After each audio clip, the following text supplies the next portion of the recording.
Gold trusted gold buyers. మీరు తాకట్టు పెట్టిన బంగారాన్ని విడిపించి ఈ రోజు ఉన్న మార్కెట్ ధరకు కొనబడును. అందరికీ నమస్కారం అండి.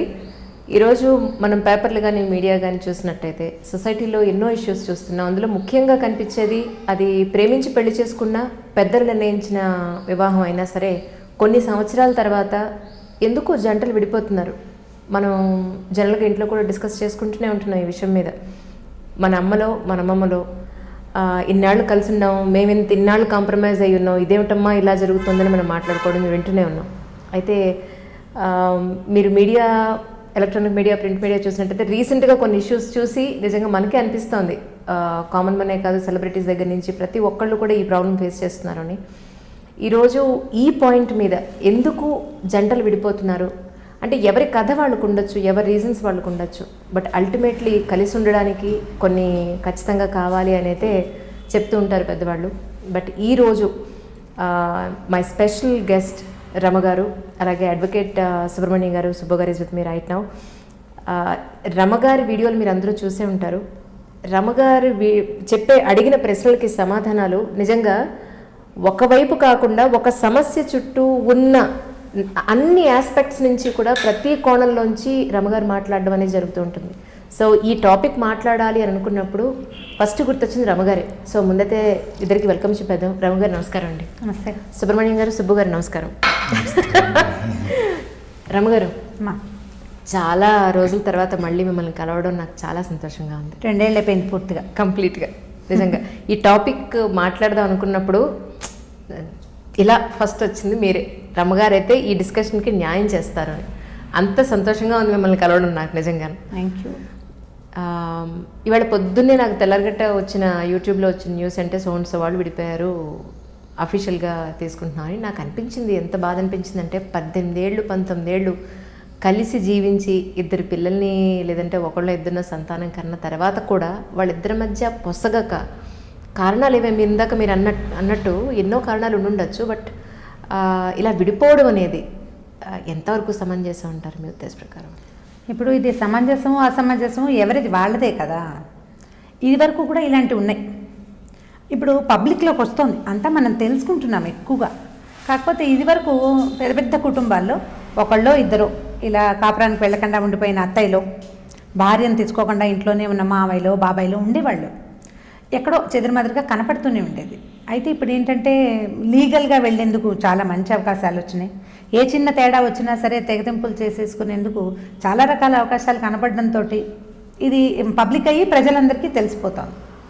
ఇప్పుడు సర్దుకోవటం అంటే 1 ఏడాది తర్వాత విడిపోవచ్చు కొంతమంది, 10 ఏళ్ళ తర్వాత విడిపోవచ్చు కొంతమంది, 18-20 సంవత్సరాల తర్వాత కూడా విడిపోవచ్చని ఇవన్నీ తెలియజేస్తున్నాయి మనకి. అంటే ఇప్పుడు మనం పెళ్లి చేస్తాము, ఏదో స్కూల్లో చేరినట్టు కాలేజీలో చేరినట్టు కాకుండా గుడ్సప్పుడు కాకుండా మన దాన్ని మనం చేసేయటం లేదు. బోళ్ళంత తతంగం, దానికి ముందు వెనకాల చాలా ప్రోగ్రాంలు, ఫోటోలు, గందరగోళం, రకరకాల మీడియాగా వీటి వల్ల ప్రపంచమంతా తెలియజేసేస్తాం. అది తెలియజేశాం కాబట్టి విడిపోతున్నాం అనేది కూడా తెలియజేయాలని ఒక ఏమనాలంటే సామాజిక బాధ్యతతోటి వాళ్ళు తెలియజేస్తున్నారు. కాకపోతే ఇది ఒక మార్గదర్శకంగా 18 ఏళ్ళు అయితే ఏంటి వాళ్ళు విడిపోలా మేము చేస్తామని ఇంకొకళ్ళు దాన్ని కాపీ చేసే పరిస్థితి వచ్చేస్తుందేమో అనిపిస్తుంది. సెలబ్రిటీలు చేశారనుకోండి, వాళ్ళ పరిస్థితులు, వాళ్ళకుండే ఆర్థిక స్థితిగతులు, వాళ్ళ చుట్టూతా ఉన్న సమాజము ఒక రకం, వాళ్ళు చేయగలుగుతారు. దాన్నే కొంచెం సామాన్యులు కూడా కాపీ చేస్తే కనుక వీళ్ళు లైఫ్లో సరిగా ఉండగలుగుతారా లేదా అనేది అది ఎప్పటికీ ప్రశ్నే. అవకాశాలు ఉన్నాయి కాబట్టి అంత ఇమడలేని పరిస్థితి ఉంటే తప్పకుండా డైవోర్స్ తీసుకోవచ్చు, అందులో అనుమానము లేదు. మనకి చట్టం ఇచ్చిన అవకాశాన్ని తప్పకుండా దాన్ని అవైల్ చేయొచ్చు. కాకపోతే పిడుక్కి బియ్యానికి ఒకే మంత్రంలాగా పెద్దది లేదు, చిన్నది లేదు, సంవత్సరాలు ముందుకెళ్ళిపోయినాయని లేదు, కొత్తగా పెళ్ళైన వాళ్ళని లేదు, పిల్లలు ఉన్నారని లేదు, లేరని లేదు, అందులో కుటుంబం లేదు. మీరు పెళ్లి చేసుకునేటప్పుడు అందరినీ అడిగే కదా చేసుకుంటారు.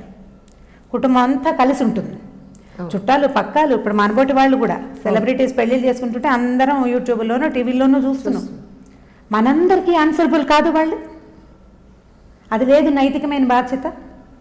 నువ్వు పెళ్లి చేసుకునేటప్పుడు ధూమ్ధామ్ అని చేసుకున్నావు, నాకు ఇది నచ్చింది అది నచ్చింది బోళ్ళని చెప్పావు.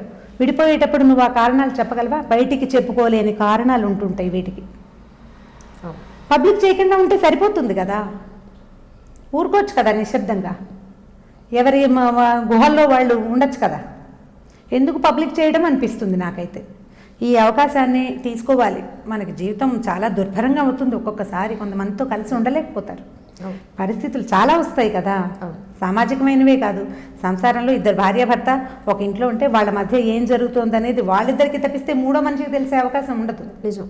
అతను దుష్ప్రవర్తనో మంచివాడో సరైనవాడో అమ్మాయికి తప్ప రెండో కంటికి తెలియదు. ఈ అమ్మాయి ప్రవర్తన ఏమిటో అతనితో అమికబుల్గా ఉంటుందో లేదో ఇంకోటి తల్లి కూడా తెలియదు కనీసం. చెప్పం కదా మనము, మనకు అలాంటి సమాజం లేదు, మన పద్ధతి అది కాదు. కాకపోతే ఇప్పుడు లేటెస్ట్గా వచ్చిన అవకాశాలను బట్టి మనం ఏం చేస్తున్నామంటే ఈ పెళ్ళిళ్ళని పబ్లిషైజ్ చేసి అందరికీ చెప్పినట్టుగా విడాకులను కూడా పబ్లిక్గా చెప్పేసుకుంటున్నాం. ఈ మధ్యలో జరిగిన కథాంశాలు ఎవరికీ తెలియదు, విషయం తెలియదు మనకి. మనం దేన్ని కాపీ చేయగలుగుతాం అంజలి? జనరల్గా కనపడేదాన్ని కదా. వాళ్ళు పెళ్లి చేసుకున్నారు, డివోర్స్ చేసుకుంటున్నారు. ఇప్పుడు మనం కూడా పెళ్లి చేసుకుంటాం, వాళ్ళు చేశారు కాబట్టి మనం కూడా డివోర్స్ తీసుకోవచ్చు. ఇలా కాపీ చేసే వాళ్ళు ఎక్కువైపోతారేమో అనిపిస్తుంది. ఇప్పుడు అంతేగా, ఇప్పుడు సినిమాల్లో చాలా వరకు చూసి నిజ జీవితంలో మనం రెగ్యులర్గా వేసుకునే బట్టలు వేరే, ఆన్ స్క్రీన్ మీద కెమెరా ముందు స్టేజ్ మీద డ్యాన్స్ వేసేటప్పుడు ఒకటి, లేదంటే స్టేజ్ మీదకి వెళ్ళేది ఫోటోల కోసం వీడియోల కోసం, ఒక సినిమా కోసం వేసుకునే బట్టలు వేరు.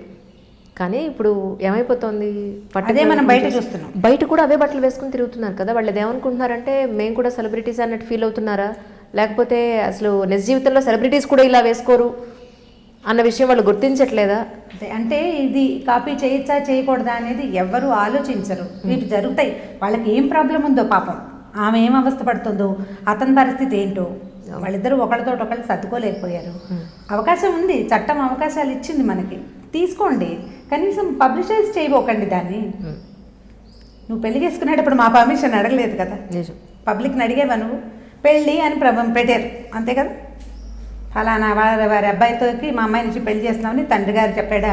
ఏం లేదు, వాళ్ళిద్దరిది పెళ్ళి అని పత్రికలో వేశారు, చూసాము. కొన్నాళ్ళు బాగానే కలిసి ఉన్నారు, వాళ్ళిద్దరు కలిసి సినిమాలు తీశారు, షికార్లు వెళ్ళారు, ఏదో ఊరు వెళ్ళారు, గుళ్ళు గోపురాలు తిరిగారు, ఎవరికో సహాయం చేశారు, గుళ్ళని మంచి మంచి కార్యక్రమాలు చేశారు. సడన్గా వన్ ఫైన్ డే విడిపోతున్నామని మాకెందుకు చెప్పడం? మేము సామాన్యంగా తెలుసుకుంటాం. ఇట్లా ప్రత్యేకంగా చెప్పడం వల్ల జనం కాపీ చేస్తారేమో అనిపించేస్తుంది. నా మటుకు నేనైతే అట్లా ఫీల్ అవుతాను. ఎందుకంటే పేపర్లలో కానీ టీవీలలో కానీ వచ్చే విషయాలు ఒకటి చూస్తామా సీరియస్ ఇష్యూ, కొన్ని రోజుల తర్వాత అలాంటి ఇష్యూస్ 5-6 కనపడతాయి. వీరు నాతో అగ్రి అవుతారని భావిస్తాను నేను. చాలా ఇష్యూస్ అవి అబ్యూజింగ్, ఇవి తర్వాత ఫ్రెండ్స్ని మోసం చేయటం, డబ్బులు ఇతరుల డబ్బుల్ని కొట్టేయటం, అలాంటివన్నీ మనం పేపర్లో ప్రత్యేకంగా వార్తలుగా చూసిన ఒక విషయం అమ్మో అనుకునే వాళ్ళం ఇదివరకు. అలాంటి అమ్మోలు ప్రతిరోజు చూడాల్సి వస్తుంది. ఎలా ఒకటి నుంచి ఒకడు నేర్చుకుంటున్నారు కదా, క్యాజువల్ అయిపోయి ఇది కూడా అంతే, ఇది చాలా కామన్ అయిపోయింది అన్నట్టుగా అయిపోయింది. ఇది కూడా అంతే. అయితే మనం ఇక్కడ కోల్పోతుంది ఏమిటి అనేది ప్రతి వాళ్ళు ఆలోచించుకోవాల్సిందే. సమాజ జీవితం, పబ్లిక్లో ఎలా ఉంటామో మన సంగతి ఎవరికి తెలుసు? చుట్టుపక్కల వాళ్ళు నేను గురించి ఏమనుకుంటున్నారో నీకు తెలియదు కదా. నీ పిల్లలు బయట ప్రపంచం వద్దు, రోడ్డు మీద వాళ్ళు మనకు అక్కర్లేదు. వీళ్ళిద్దరి మధ్య నలిగిపోతారు ఆ పిల్లలు. ఒకవేళ వీరి సంగతి కాదు, జనరల్గా ఇలా డివోర్స్ తీసుకున్న వాళ్ళు అమ్మ ఒక పెళ్ళి నాన్న ఇంకొక పెళ్ళి చేసుకుంటే ఈ మధ్యలో ఉన్న పిల్లలు, కనీసం టీనేజ్కి వచ్చేసిన పిల్లల మానసిక పరిస్థితి ఏంటి?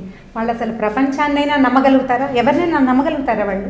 అసలు నాకు అదే అనిపిస్తుంటుంది, ఏది నా ఇల్లు అని వాళ్ళు పెడతారు. అసలు ఏది వాళ్ళ సొంతం ఏం లేదు, ఇంకా ఇది మా అమ్మ వాళ్ళ ఇల్లు, అది మా నాన్న వాళ్ళ ఇల్లు అని చెప్పుకోవాలంతే. అంతే కదా. ఓ ఇంగ్లీష్ సినిమా ఏదో చూస్తుండే వాళ్ళం, your kids my kids our kids అని. హాస్యాస్పదం అయిపోదా జీవితం? అవును. ఏదో ఒక స్టేజ్లో ఎవరో ఒకళ్ళు కొంచెం సర్దుకుని సరిచేస్తే బాగుంటుందేమో అనిపిస్తుంది. కాకపోతే కాంప్రమైజ్ అయిపోవాలా, మేమే తగ్గాలా, ఇలాంటి క్వశ్చన్లు వస్తాయి. వివాహం అంటేనే సర్దుబాటు. ఒక బంధం అంటే బంధంతో పాటు బాధ్యత ఉంటుంది. బాధ్యత అంటే ఇట్స్ బరువు, మొయ్యాలి దాన్ని అదే పెళ్ళంటే. ఏదో కొన్ని రోజులు కలిసినో నచ్చకపోతే నీ బిజినెస్ ఇది, నా బిజినెస్ నాది, ఇలాగా విడిపోవడం ఎట్లా కుదురుతుంది? దానికి ఇంత ప్రచారం ఎందుకు, ఇన్ని ఫోటోలు ఎందుకు? అందరినీ నువ్వు వేద మంత్రాలంటావు, ఆశీర్వచనాలంటావు, అందరూ అక్షంతలేసి ఆశీర్వదిస్తారు. ఇదంతా వేస్ట్ కాదు? ఎందుకు ఈ ప్రయత్నం అంతా చేస్తున్నాం మనం? పెళ్ళికి ఎంత అర్థం ఉంది మన వ్యవస్థలో. పెళ్ళి ఎంత పెద్ద బంధం, ఎంత పెద్ద స్టెప్. పెళ్ళికి రెడీ అవ్వటమే ఇప్పుడు ఒక పెద్ద వ్యవహారంగా కనిపిస్తుంది. ఏమంటారు, మేము ఇంకా పెళ్ళికి రెడీ కాలేదని చెప్తున్నారు పిల్లలు. అవును, పెళ్ళికి రెడీ అవ్వటం, మెంటల్గా ప్రిపేర్ అవుతున్నారు. ఇంత ప్రిపరేషన్ అయ్యి వాళ్ళు వీళ్ళు అంతా ఒప్పుకుని బోల్డ్ ఫోటోలు తీసి షూట్లు చేసి అవి చేసి ఇవి చేసి లక్షలు డబ్బు ప్రవాహంలాగా పోసేసి మధ్య మధ్యలో మనబోటి వాళ్ళ తోచక ఉబుసుపోక యూట్యూబ్ కదుపుతుంటే వాళ్ళెవరిగో పెళ్లి షూట్లు మనం కూడా చూసి అందరు అబ్బా భలే బాగా చేస్తారు, మనం కూడా చేయాలి. మా పిల్లలు కొంతమంది అడుగుతుంటాం, నాకు కూడా ఇలాగే చేస్తావా అమ్మ అని అడిగితే వాళ్ళు ఎవరో చేసుకున్నారు పేరెంటం, మనం చేసుకోకపోతే కుదరదని మనం కూడా చేసుకుని, వాళ్ళు ఎవరో విడాకులు తీసుకున్నారు, మనం కూడా తీసుకుంటాం. అంతే కదా. ఇక్కడ మేడం చెప్పిన దాంట్లో నేను ఒక విషయం చెప్తున్నా వినండి.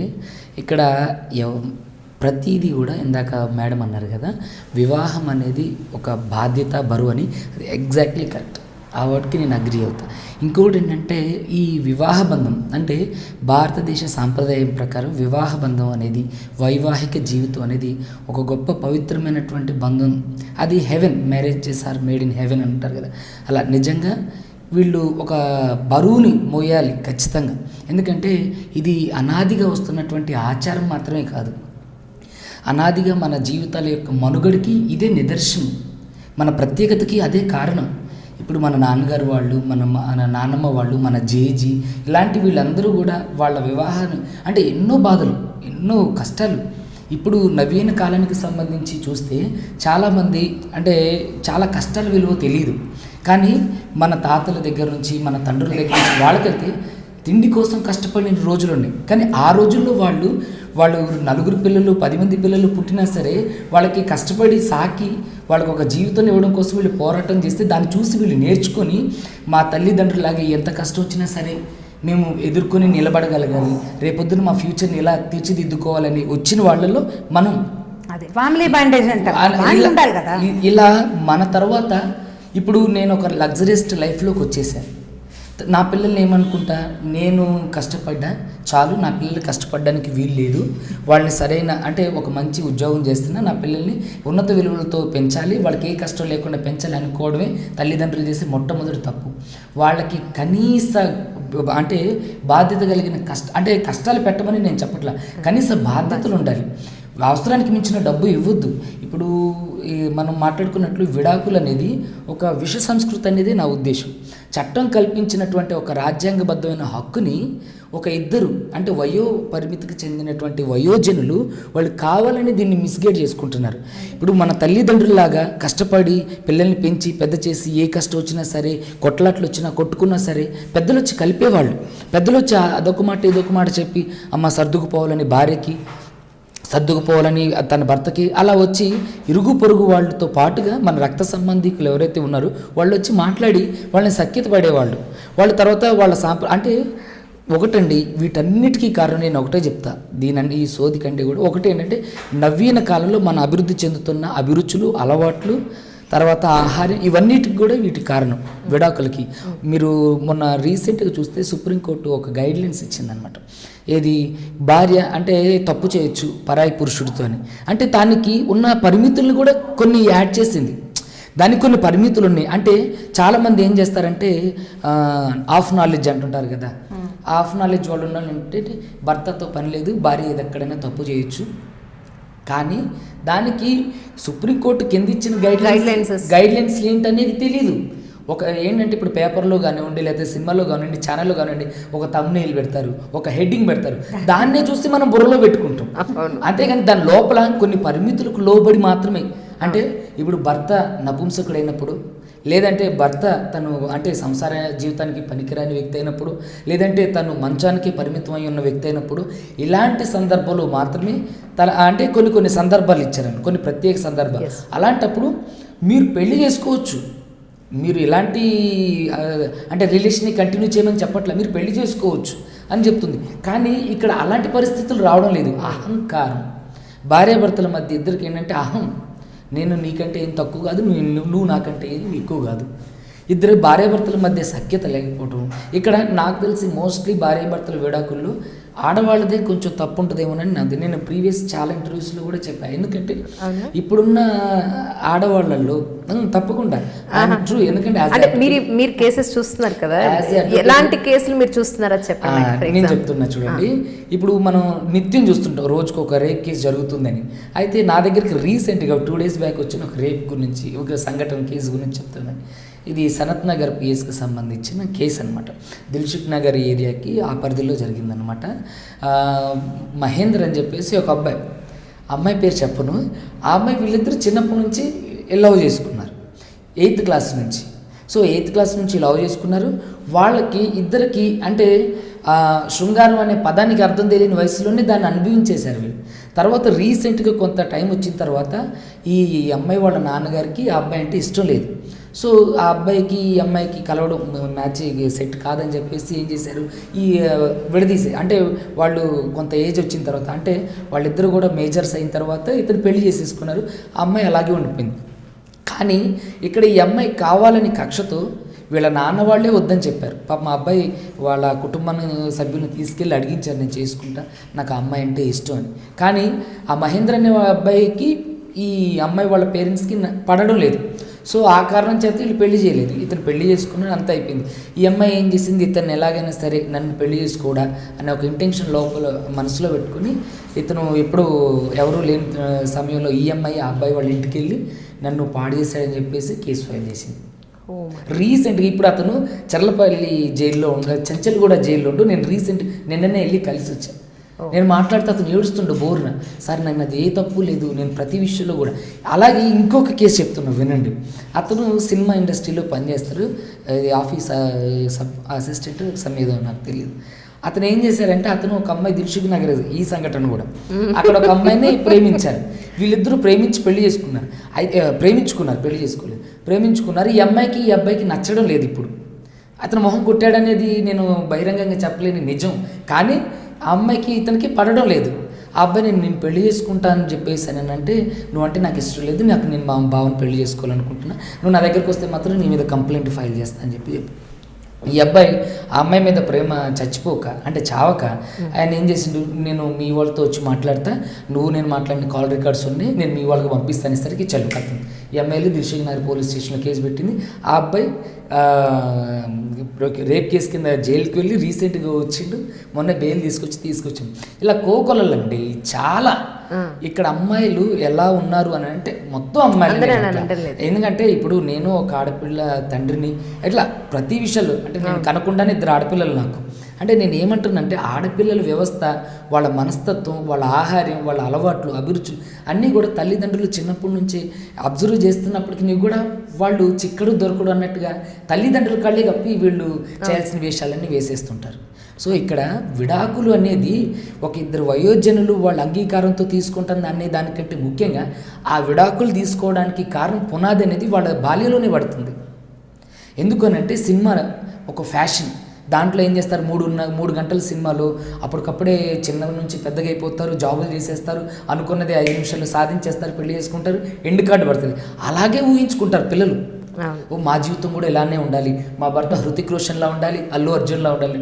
ఎందుకుంటారు? ఇప్పుడు అందరూ హృతిక్ రోషన్, అల్లు అర్జున్ అంటే నువ్వు ఖచ్చితంగా కరిష్మా కపూర్వో లేదంటే హిలియానానో అయి ఉండాలి కదా. సో ఇక్కడ ఏంటంటే ఆలోచనలో తేడా అండి, అభిరుచిలో తేడా. ఇంకోటి ఏంటంటే అహం మగపిల్లల కంటే కూడా ఆడపిల్లలకి ఎక్కువ ఉందనేది నా ఉద్దేశం. ఎందుకంటే నేను ఈ మాట చెప్పారు, ఇంత మటుకు చాలా బాగుంది. అంటే విషయం జరిగింది. ఇప్పుడు ఇదివరకటికి ఇప్పటికీ చాలా తేడా ఉంది. ఆడపిల్లల్లోనే తప్పు, మగపిల్లల్లోనే తప్పు అనడానికి వీల్లేదు. ఎందుకంటే ఒక 30-35 సంవత్సరాలుగా మీరు ఒప్పుకోవాల్సిందే. ఇది 35 సంవత్సరాలు 40 సంవత్సరాలు ఎంసెట్ వచ్చింది మనకి. ఈ ఎంసెట్కి ఆడపిల్లలు మగపిల్లలు పోటీ పడడం మొదలుపెట్టారు. తల్లిదండ్రులు కూడా అంతకుముందు మగపిల్లాడు పుడితే కానీ కుదరదని ఒక 50 ఏళ్ల నాడు పుత్రుడు పున్నామ నరకం నుంచి తప్పించాలి, కుమారులు కావాలని 5-6 ఆడపిల్లల్ని కానీ చివరైనా ఒక మగపిల్లవాడిని సాధించే కుటుంబాలు మనకు తెలుసు. మన బాబాయిలు మావాయిలు కూడా ఉంటారు అందరూ డెఫినెట్లీనా. అయితే తర్వాత కాలంలో ఏమైంది, 2 లేదా 3 అని ఒక గవర్నమెంట్ రూల్ వచ్చింది. ఆ రూల్ వచ్చిన తర్వాత మెల్లిగా పిల్లల్ని తగ్గించేసుకున్నారు. 2 ఆడపిల్లలు పుడితే ఇంకో పిల్ల పుడితే దానికి పెళ్లి చేయలేను, వరకట్నం ఒకటి మనకి పెరిగిపోయింది. అందుకని 2 ఆడపిల్లలతోటే ఆగిపోయిన వాళ్ళు ఈ కన్న 2 పిల్లల మీద మమకారంతో వీళ్ళని ముందుకు చదివించాలి, అవకాశాలు ఉన్నాయి చదువుకునేందుకు, పిల్లల్ని చదివించడం మొదలుపెట్టారు. క్రమంగా అమ్మాయి డిగ్రీ చదివితే చాలు నుంచి MBBS, ఇంజనీరింగ్, ఆ తర్వాత పై పరీక్షలు, ఆ తర్వాత ఫారిన్ వెళ్ళటము, తర్వాత కంపెనీలు హ్యాండిల్ చేయటం, ఆ తర్వాత ఇప్పుడు సొంతంగా గ్రాడ్యుయేషన్ ఇంజనీరింగ్ అయిన ఆడపిల్లలు కనీసం 100 మంది సొంత కంపెనీలు పెట్టుకుంటున్నారు. తమ కంపెనీల్లో తమతో చదివినటువంటి మగపిల్లల్ని అపాయింట్ చేసుకోగలిగే కెపాసిటీ కలిగి ఉంటున్నారు. అవకాశాలు ఉన్నాయి చదువుకునే. ఇప్పుడు ఈ పరుగు పందెంలో ఏమైంది, ఆకాశంలో సగం నేను అనే భావన పూర్తిగా వచ్చిందా? ఇప్పుడు ఇద్దరు 50-50. ఏంటి వీడు ఎక్కువ, ఏం ఎక్కువ, ఎక్కడ ఎక్కువ? మన ఇద్దరం కలిసి ఎంసెట్ రాసాం, ఇద్దరం కలిసి LKGలో పోటీ పడ్డాం, నీకు సెకండ్ నేను ఫస్ట్. అయితే 10th క్లాస్ నేను ఒకటి చెప్తున్నా, ఇంటర్మీడియట్ లో ప్రతి పోటీ పరీక్షలో ఆడపిల్లలు సమానంగా వస్తున్నారు. ఇటీవల కాలంలో IITs లో కానీ దేంట్లో అయినా ఆడపిల్లలకి సీట్లు రాలేదు, మగపిల్లలకి వచ్చినాయని ఒక్క పేపర్లో చూసామమ్మా. ఈవెన్ సివిల్ సర్వీసెస్ లో కూడా, సర్వీసెస్ లో కూడా, పైగా అత్యంత చిన్న వయస్కులు IAS అయిన వాళ్ళు కూడా స్త్రీ. ఇప్పుడు ఈ అమ్మాయి ఇంత చదువుకుని లొంగి ఉండాల్సి వస్తుంది, చూసారు, మేలీగో అనే దాని మీద, దాని దగ్గర మండిపోతూ ఉంటుంది. ఆ మంటకి చచ్చేలా చదివిస్తారు అమ్మా నాన్న, పొద్దున పగలు రాత్రి ఆ పిల్లల మీదే ప్రాణాలు పెట్టుకుని వాళ్ళని యువరాణులుగా కాదు మహారాణులుగా చూసుకున్న వాళ్ళు కూడా సాటిస్ఫై ఎవరు?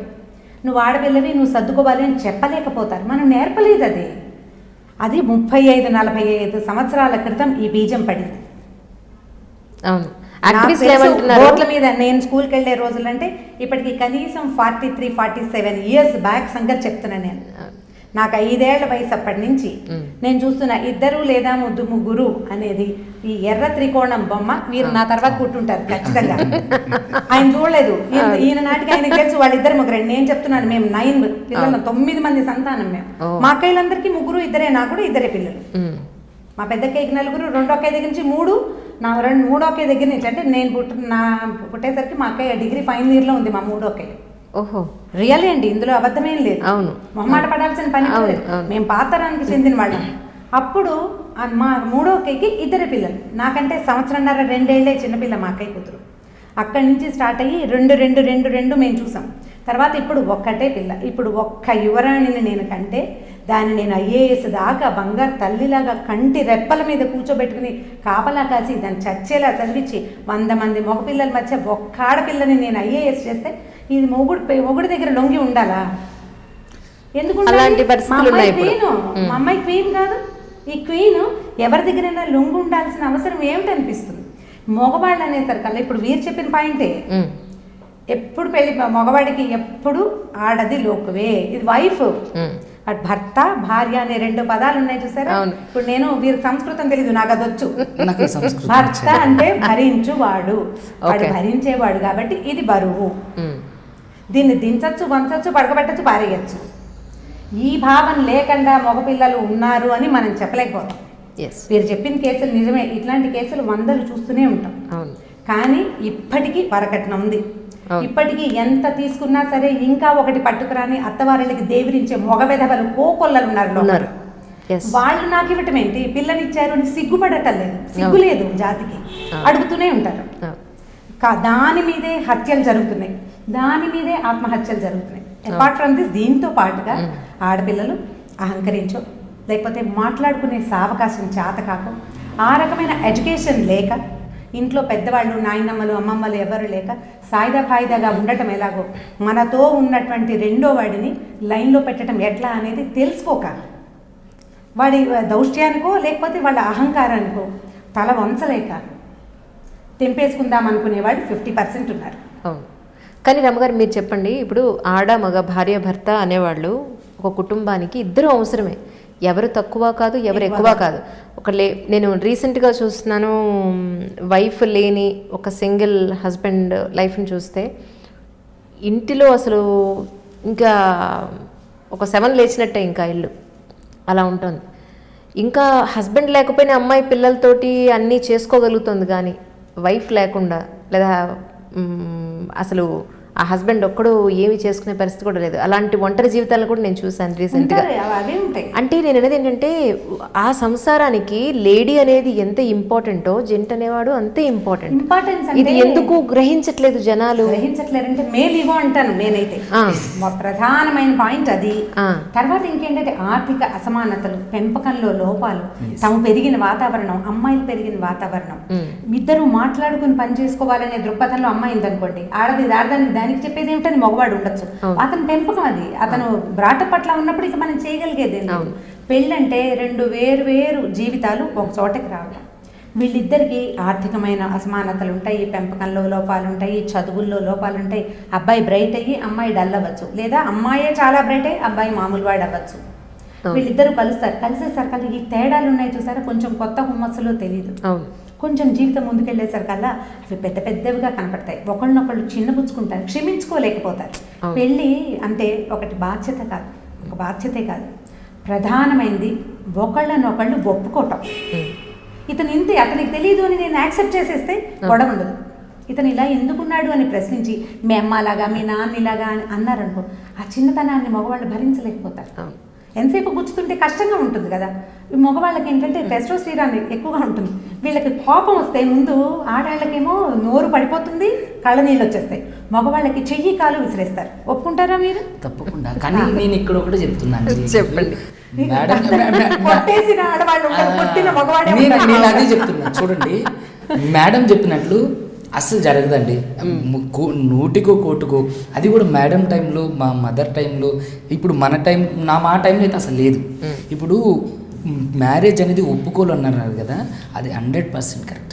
ఇంకొకటి ఏంటంటే ప్లస్ మైనస్ కలిస్తేనే పవర్ అనేది పాస్ అవుతుంది. ఇప్పుడు మీ క్వీన్, మీరు బంగారు బొమ్మ అనుకోండి, క్వీన్ అనుకోండి, మహారాణి అనుకోండి, ఏదైనా అనుకోండి, కానీ ఒక భర్త దగ్గరికి కాపురానికి పంపించేటప్పుడు మీరేం చెప్తారు? అమ్మ అబ్బాయి ఇట్లా ఉన్నప్పుడు, కోపం వచ్చినప్పుడు నువ్వు తగ్గి ఉండు, నువ్వు మరి అలాంటి ఎందుకు చెప్తారు? అమ్మ నువ్వు క్వీన్వి, నువ్వు మహారాణివి, నీతో పాటు ఒక 5 పరివారాన్ని పంపిస్తున్నావు, వెళ్ళిపో, నీకు ఏమంటారు ఆస్థానంగా ఉండడానికి నీకు పని మనిషిని, నీకు హెయిర్ డ్రెస్సర్ని ఇట్లా పంపించవచ్చు కదా. ఇట్లా కాదు, మీరు క్వీన్లా ఊహించుకొని పెంచుకున్నారు తప్ప క్వీన్ అనేవాళ్ళు ఎవరు ఇక్కడ లేరు. ఇంకోటి ఏంటంటే మీ క్వీన్ని చేసుకోవడానికంటే ఆడు రాజే కదా. ఇప్పుడు క్వీన్ చేసుకునేవాడు ఎవడు? పనివాడు తోటమాలి చేసుకుంటాడా? అదే వచ్చింది అదే కదా. ఇప్పుడు నేనేమంటున్నానంటే ఇప్పుడు చూడండి మేడం, ఫిజికల్గా కూడా అబ్బాయిలు అమ్మాయిల కంటే స్ట్రాంగ్. ఖచ్చితంగా, అందులో అనుమానం ఏం లేదు. నేను అమ్మాయిల కంటే యాక్టివిస్ట్లు అన్న మన మీద ధ్వజమెత్తారేమో చూడండి. శారీరక బలాలు ఒప్పుకోవాల్సి. ఎందుకమ్మా, ఇప్పుడు 15 ఏళ్ళ అమ్మాయి ఉంది, 15 ఏళ్ళ మగ పిల్లాడు ఉన్నాడు.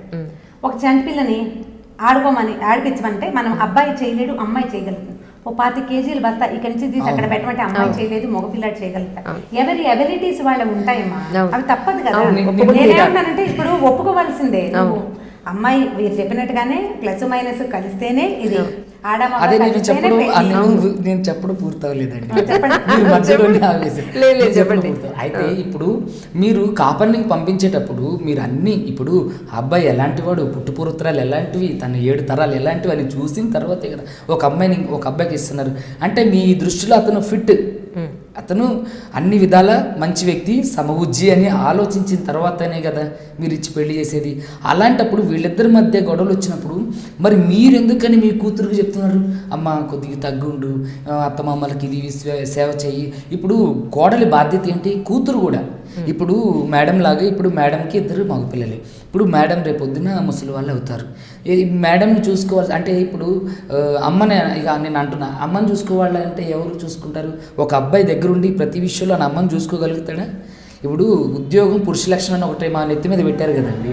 ఇప్పుడు ఆడవాళ్ళు కూడా చేస్తున్నారు.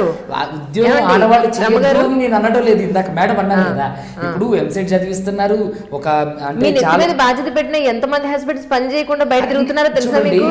అది చాలా తక్కువ మంది, లక్షల్లో కోట్లలో అలాంటి వాళ్ళు పనికిరాని వ్యక్తులు తక్కువ, ఒక 100లో చాలా తక్కువ మంది ఉంటారు. కానీ భార్యని భరించే భర్తలు లక్షల కోట్లలో ఉన్నారు. మీరు చూడండి అలాగే ఇప్పటికి కూడా నేనేం కోట్లకి చెప్తాను, ఎక్కే ఆడపిల్లలు, విడాకులకి పూర్తిగా కారణమయ్యే ఆడవాళ్ళ పర్సెంటేజ్ కూడా తక్కువే. అది ఉంది, ఇది కూడా ఉంది. లేదంటే అంతే, ఆడాలే కారణం. యాజ్ ఏ టీచర్గా మీరు మనస్తత్వాన్ని చదవగలుగుతారు, కానీ యాజ్ ఏ అడ్వకేట్గా ఉన్నత న్యాయస్థానానికి సంబంధించిన అడ్వకేట్గా నేను చాలా, ఇప్పుడు మీరు చూసినట్లయితే నా సమాజ సేవ అంతా ఆడపిల్లలకి, వృద్ధులకి, వితంతువులకి, తర్వాత అంటే ఒంటరి మహిళలకి, వీళ్ళకే నేను ఎక్కువ ఫోకస్ కానీ వీళ్ళకి ఫోకస్ చేసేటప్పుడే నాకు తెలిసింది ఈ విషయాలన్నీ. ఇక్కడ ఏంటంటే ఆడవాళ్ళు చాలా మంచి వాళ్ళు ఉన్నారు. ఇప్పుడు మా అమ్మ ఆడామె, కానీ మా అమ్మగారిని మా నాన్నగారు కొడితే వెంటనే లగేజ్ సర్దుకొని పుట్టింటికి వెళ్ళిపోయి, రే నేను రానురా కాపురానికి, నువ్వు నన్ను వచ్చి తీసుకొని వెళ్ళు, నా కాళ్ళు పట్టుకో అవి అని చెప్పి మా అమ్మగారు ఆర్డర్ పాస్ చేయాల. మా అమ్మగారు తిండి పెట్టుకోకుండా ఒకవేళ కొట్టినా సరే. ఇప్పుడు ఇంకో మన పక్కన ఇంకొక యాక్టివిస్ట్ ఉంటే, అంటే కొడితే పడితేనే కన్క్లూషన్ రాకుండానే మీరు నాకు ఏదో ఆపాదిస్తారు.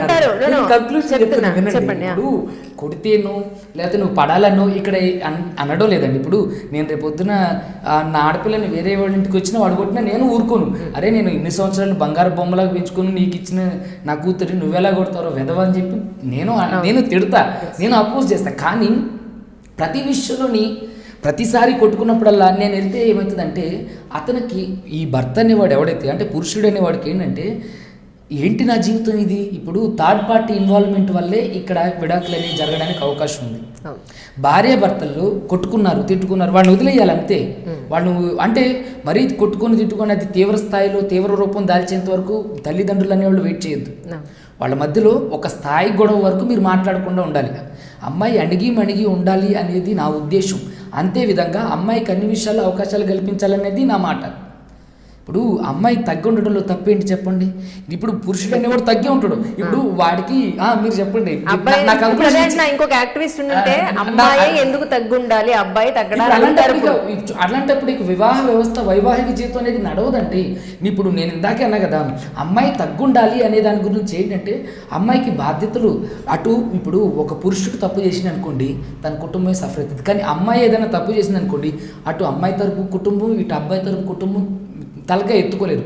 ఇప్పుడు అమ్మాయి మీరు ఎలా చెప్తున్నారంటే అబ్బాయి తప్పు చేసినా పర్వాలేదని, అబ్బాయి తప్పు చేసినా పర్వాలేదని నేను అనడం లేదండి. అబ్బాయి తప్పు చేస్తే ఖచ్చితంగా శిక్షించాల్సిందే, నేను తప్పు అని అంట. కానీ మీ మధ్య ఏమన్నా మనస్పర్ధలు వచ్చినప్పుడు భర్తని రాకాసిలాగా ఇట్లా ఏమంటారు, లంకిని శంకిని డాకిని లాగా నువ్వు మీద పడిపోయి అరిచేస్తే ఎక్కువ కేసులు చూస్తున్నట్టున్నారు.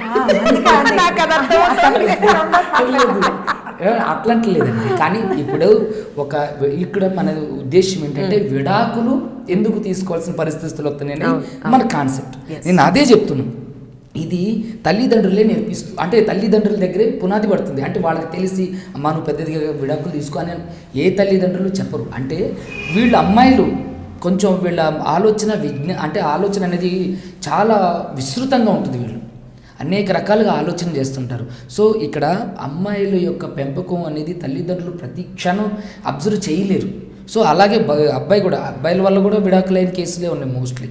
అంటే తక్కువ అంటే ఉన్నాయి. అట్లని చెప్పేసి అమ్మాయిలు నేను తప్పు అనడం లేదండి. ఇక్కడ పునాది అనేది పెంపకం దగ్గర పడుతుంది. వాళ్ళ ఆహార్యం పైన, వాళ్ళ విధి విధానాల పైన, వాళ్ళ వ్యక్తిగతం పైన, వాళ్ళ అభిరుచుల పైన ఆధారపడి విడాకులు జరుగుతున్నాయి. ఇప్పుడు నేనున్నాను అనుకోండి, నేను 10th క్లాస్ చదివేటప్పుడు నా way of behaviour, way of living style ఎలా లేదు. నేను ఒక అడ్వకేట్ అయిన తర్వాత నా way of behaviour, way of living style, cost of living ఇదంతా మారిపోయింది. అంటే నువ్వు కూతురుగా ఉన్నప్పుడు కుటుంబ వ్యవస్థలో నువ్వు ఒక కూతురుగా, అంటే నువ్వు ఒక మ్యారీడ్ ఉమెన్ కాకముందు నీ ఇష్టారాధ్యం, నీ తల్లిదండ్రులు నువ్వు ఏ చేసినా భరించగలుగుతారు. కానీ ఒక వివాహ వ్యవస్థ ఒక బలమైన పునాది పైన కట్టబడింది ఇది. ఇప్పుడు మన సనాతన ధర్మంలో ఇది ఒక భాగం. ఇప్పుడు భార్య అనే ఆమె అంటే ఈ విడాకులు తీసుకుంటానని పోయి ముందుకు వెళ్ళి చేసిన కేసులే నేను మోస్ట్లీ చేసేది కూడా చాలా. నేను ఆడవాళ్ళ పక్షపాతం అయినా సరే నేను ఇలా ఎందుకు మాట్లాడుతున్నాను, జరిగేవన్నీ అవే. మీకు ఎన్ని ఎగ్జాంపుల్స్ నా దగ్గర ఉన్న కేసు నెంబర్స్ ఏమన్నా ఇస్తా, మీరు చెక్ చేసుకునే అవసరం అయితే. రమగారు కాదు, ఇప్పుడు క్షమించదగ్గ కాంప్రమైజ్ అవ్వగలిగే పాయింట్స్ కొన్ని ఉంటాయి, క్షమించరానివి కొన్ని ఉంటాయి. అంటే అది ఇట్స్ ప్యూర్లీ పర్సనలైజ్డ్. అవి కొన్ని మనం మాట్లాడలేము. అసలు ఇందాక మీరు చెప్పినట్టుగా అసలు నిజం ఏంటి అనేది మనకి ఎవరికీ తెలీదు. కానీ ఎంతవరకు కాంప్రమైజ్ అవ్వచ్చు అంటారు మీ ఉద్దేశ ప్రకారం? ఎందుకంటే పిల్లలు ఉండొచ్చు, సో వాళ్ళ ఫ్యూచర్ని దృష్టిలో పెట్టుకొని ఎంతవరకు ఇప్పుడు రెండు వైపుల నుంచి లేడీ మాత్రమే కాంప్రమైజ్ అవ్వాలని కాదు, హస్బెండ్ మాత్రమే కాంప్రమైజ్ అవ్వాలని కాదు, వాళ్ళిద్దరూ కాంప్రమైజ్ అయితే పిల్లల ఫ్యూచర్ బాగుంటుంది, పిల్లల గురించి ఒక మాట ఆలోచించాలి కాబట్టి అన్నది పాయింట్ ఇక్కడ మేజర్గా మనం అందరం చెప్పేది. మన సుబ్రహ్మణ్యం గారు చెప్పిన మాటే చాలా కరెక్ట్. పాత కాలంలో అమ్మలు తన్నులు తినేవాళ్ళు, పిల్లల కోసం సంసారం కోసం భరించేవాళ్ళు. ఇదివరకటి కాలానికి ఇప్పటికీ తేడా అండి. ఇప్పుడు కూడా అలాగే ఉంది. ఆడపిల్లలు ఇళ్లలో పుట్టిళ్లలో గెస్ట్లుగా ఉండేవారు.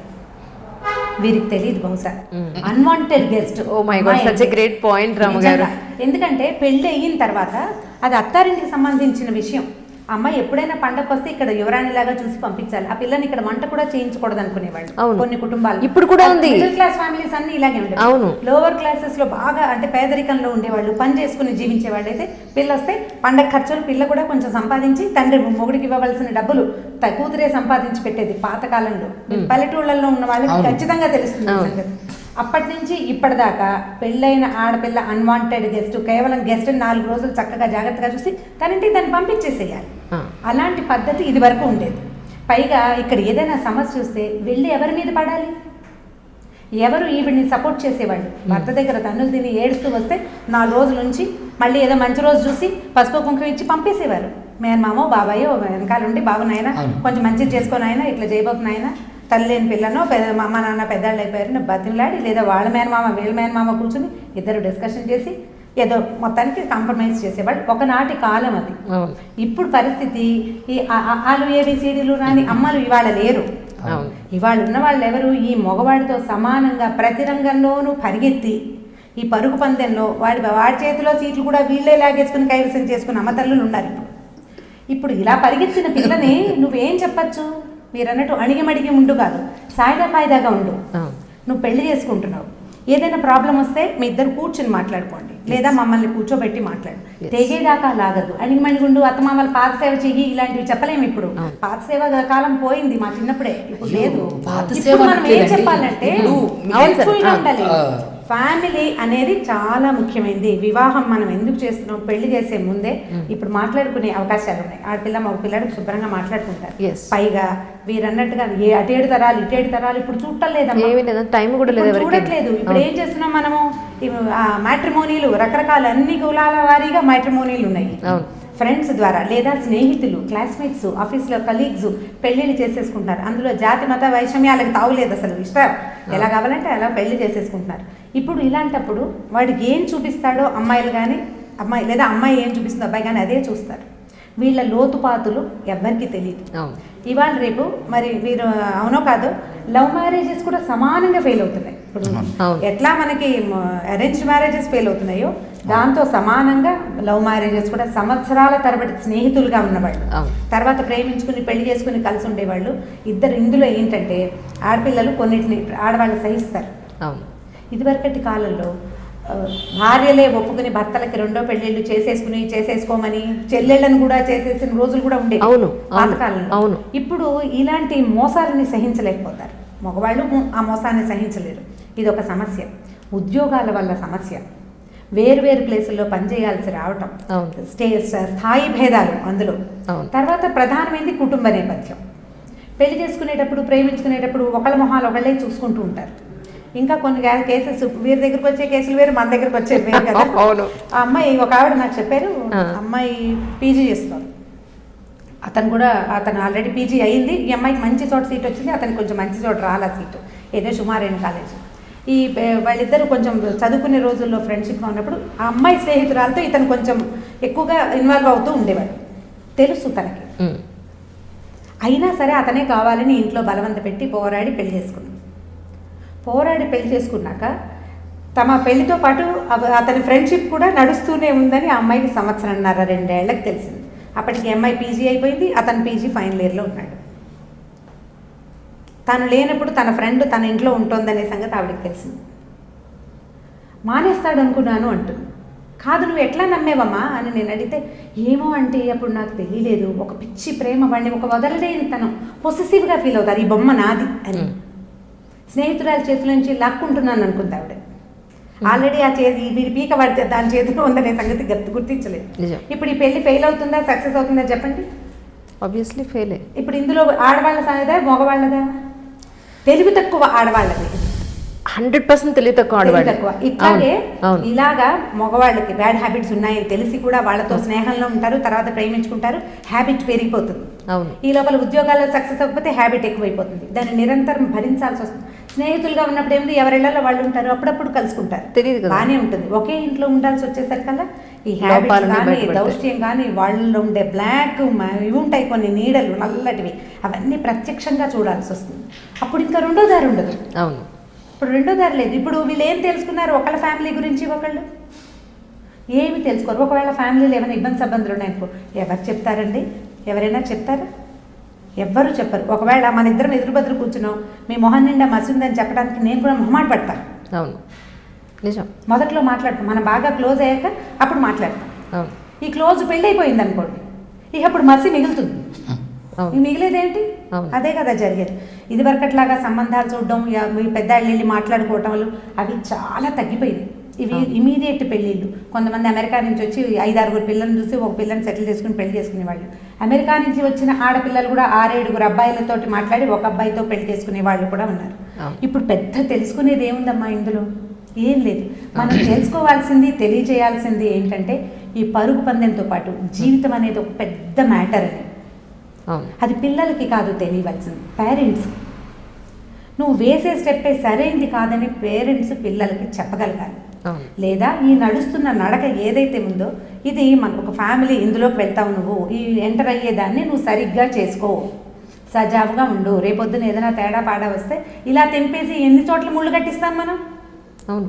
డివోర్స్ తీసుకోవచ్చు, అందరూ ఇప్పుడు నెక్స్ట్ వచ్చే వాళ్ళైనా మనకు అన్ని నచ్చే గుణాలే ఉంటాయన్న గ్యారంటీ లేదు కదా. ప్రధానమైనది రిస్క్ అనేది ఎప్పుడూ ఉంటుంది పెళ్లిళ్ళలో.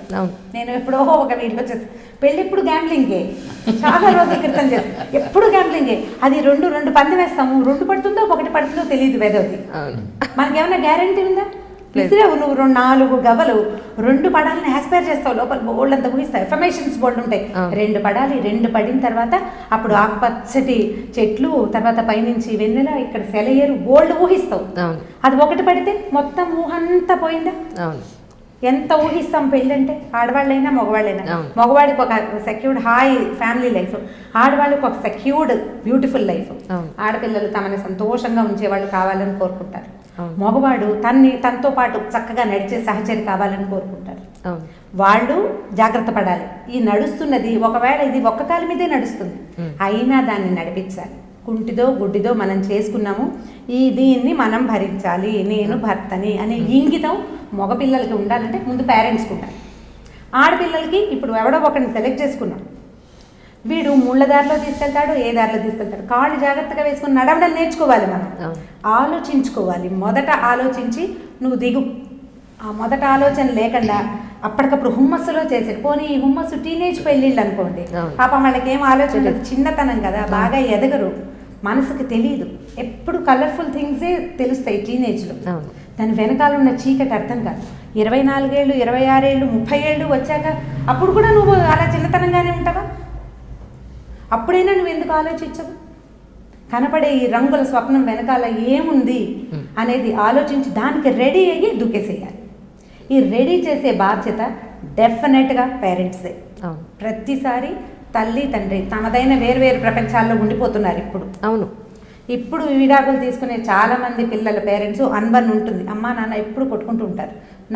నాకు వచ్చిన ఒక కేసు, అమ్మాయికి 28 ఏళ్ళు. మా అమ్మని విడాకులు తీసుకోమంటున్నాను, మా అమ్మ వింటలేదంటే నన్ను అడిగింది. మీరు మా మదర్ని కన్విన్స్ చేయండి, మా ఫాదర్ చాలా విసిగిస్తాడు, ఆయన ఎప్పుడు తాగిస్తూ ఉంటాడు, తరచూ ఏదో గొడవలు అవుతాయి, డబ్బులు బోల్డన్ ఉన్నాయి, మా అమ్మ ఏమీ హ్యాపీగా ఉండదు. మీ నాన్నతో సెపరేట్ అయితే హ్యాపీగా ఉంటుందంటే కనీసం మా నాన్న గోల్ ఉండదు కదా మా అమ్మకి. ఈ పాయింట్ మీద ఉన్నారు. అయితే ఇప్పుడు మేడం ఇందాక ఏమన్నారు, బాధ్యత భరించాలి అని చెప్పేసి అని అన్నారు. ఇప్పుడు అలాంటివి చెప్తే నేను 100 చెప్తానండి. ఇప్పుడు వచ్చిన కేసు చెప్తున్నారు, అక్కడికి ఎందుకండి, ఎల్బీ నగర్ కోర్టులో నేను వేసిన కేసు, ఇద్దరు పిల్లలు, ఒక అబ్బాయి యూఎస్లో ఉంటారు, ఒక అమ్మాయి ఆమెతోనే ఉంటారు. ఇన్కమ్ ట్యాక్స్ రిటర్న్ అంటే ఐటీ దాడులు జరుగుతున్నాయని చెప్పేసి భయపడి ఆ అమ్మాయి పేరు మీద, అంటే వాళ్ళ వైఫ్ పేరు మీద 3 అంతస్తు బిల్డింగ్ రాసేస్తే అంతా అయిపోయిన తర్వాత నువ్వు నా భర్తవే కదని బయటకు నెట్టేస్తే అతను కోర్టు మెట్లు ఎక్కిండు. మరి ఇలాంటివి ఎన్ని జరుగుతున్నాయి? ఇక్కడ ఒక వ్యక్తి, ఇప్పుడు ఒక పర్సన్ అనేవాళ్ళు కేవలం మంచి వాళ్ళే ఉండరు, అలాగని కేవలం చెడ్డవాళ్ళే ఉండరు. మంచి చెడు కలిస్తేనే ఒక మనిషి. ఆ మనిషి మంచిని తీసుకో. ఇప్పుడు మేడం అన్నట్లు టీనేజ్లో ఉన్నప్పుడు, లేదంటే నీతో ప్రేమలో ఉన్నప్పుడు నీ దగ్గర ఉన్న ఏ లోపం కనపడదు అంటే అది మీదే తప్పు, అమ్మాయిదే తప్పు. ఇప్పుడు నువ్వు ఈ రోజు కనిపించిన తప్పు నీకు పెళ్ళైన తర్వాత ఎందుకు ఒక ఏమంటారు ఒక మొత్తం దారుణంగా కనిపిస్తుంది? తప్పు నీదే కదా. ఇక్కడ అట్లని చెప్పేసి ప్రతి అబ్బాయిలు అలా ఉండరు. ఇప్పుడు చాలామంది మీరు చూడండి, ఉస్మానియా యూనివర్సిటీ, మాణిక్యూషర్ నగర్ బస్తీలు, తర్వాత అమీర్పేటలో, అదేవిధంగా స్టూడెంట్ పాపులేటెడ్ ఏరియాస్లో చూడండి చచ్చేటట్టు కష్టపడుతున్నారు మగపిల్లలు. ఏంటి 30 సంవత్సరాలు వచ్చినా సరే పెళ్లి చేసుకోవడానికి ముందుకు రావట్లేదు, ఎందుకంటే భయపడుతున్నారు నేను ఏం పెట్టి నా భార్యని పోషించగలగాలి అని. అంటే అంత పరిపక్వత వచ్చిన యూత్లో ఇలాంటివి ఎందుకు జరుగుతాయండి?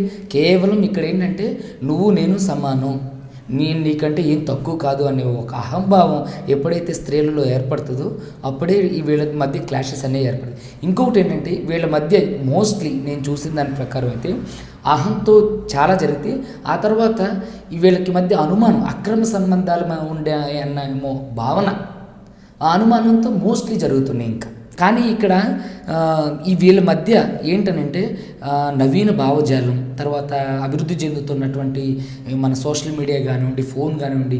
అక్కడి వరకు ఎందుకంటే నేను ఉస్మానియాలో న్యాయ విద్యార్థిగా ఉన్నప్పుడు 1 GB డేటా 90 రూపాయలు పెట్టి కొనుక్కుంటే, అమ్మో బాబోయ్ 90 రూపాయలు 1 GB డేటా, దీన్ని నెలంతా ఎలా వాడుకోవాలి అని వెంటనే వాట్సాప్ చాట్ చేసుకొని దాన్ని వెంటనే మళ్ళీ డేటా ఆఫ్ చేసి జైలు పెట్టేసుకున్నాం. కానీ ఈరోజు అలా లేదు పరిస్థితి. రోజుకు 1.5 GB ఫ్రీ. అలాంటప్పుడు నేను ఏం చేస్తానంటే అవసరానికి మించిన డబ్బులు ఉన్నప్పుడు, అవసరానికి మించిన అవకాశాలు ఉన్నప్పుడు, అవసరానికి మించి తప్పు చేయడానికి ఎన్నో దారులు ఉన్నప్పుడు తప్పకుండా నేను చేస్తాను.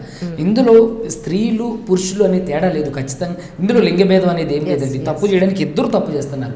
కానీ పురుషుడు చేసిన తప్పు మనం ప్రాథమికంగా తీసుకుంటే సంసారాలను నిలబడలేదు. అదేవిధంగా స్త్రీ చేసే తప్పు, అదే చెప్తున్నాను నేను ఇందాకన్నా, ఒక స్త్రీమూర్తి చేసే తప్పు 2 కుటుంబాలకి ఇంపాక్ట్ చూపిస్తుంది. అంతేకాకుండా వాళ్ళకి పుట్టిన సంతానం మీద ఎఫెక్ట్ పడుతుంది.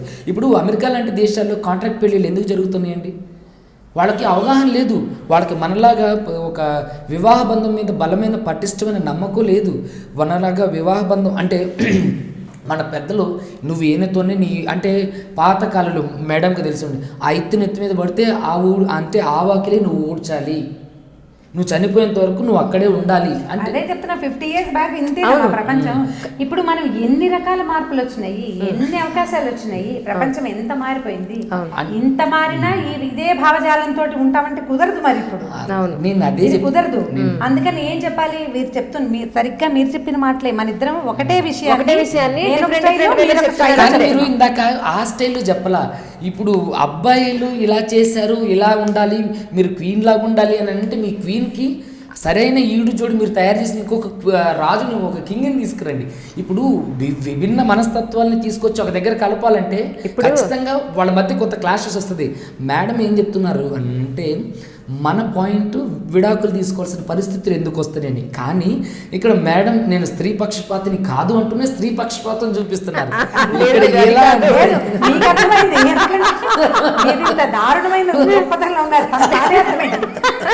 బాగానే అర్థమైంది.